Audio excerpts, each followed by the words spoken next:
Oganda jo Kenya nyalo yudo fuong'ruok machielo bang' riwruok mar okinde pacho ka LSK chwalo bure doho mar kumo piny owacho kuom juogo jotich omenda mar gero udi. LSK wacho ni keto e tim chikno dhi medo jopiny osigo mapek e kinde ni ma oganda jo Kenya kalo e matek kaluwore gi pek mar ngima. Chris Owino miyo waler.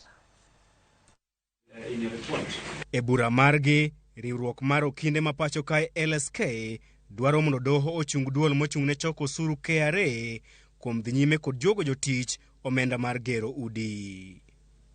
Mabiro ndalo machuok kende bang' KRA kaachiel gi migawo mar lope golo milome ne jotich ni gidhi ng'ado 3% mar osara margi mar dwe mar 9 e siro chenro mar gero udi. Riwruok mar LSK onyiso doho ni piny owacho ne odhi ataro kod chik kuom nerem e loso chenro malong'o mar kawo pach jopiny motelo ne keto e tim chik makamano. LSK medo wacho ni chik mar juogo jotich 1.5% mar gero udi onge tiende kaluwore ni moko kuom jotich ma idhi juogo omenda makamano osegero utegi e miethgi kaachiel gi bombe ma pacho kae. E oboke margi, LSK onyiso doho ni juogo jopiny omenda mar gero udi dhi medo gi osigo mapek e kinde ni mapek mar ngima omako jopiny mafuanda.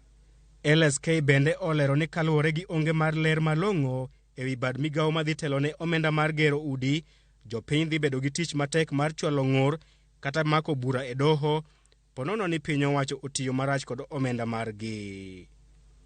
Wechego bende osir lwedo kod ker mar okinde ma pacho kae, Eric Theuri.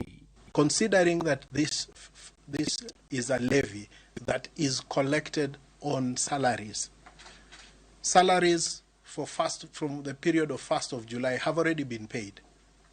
So therefore, how do you collect and backdate it?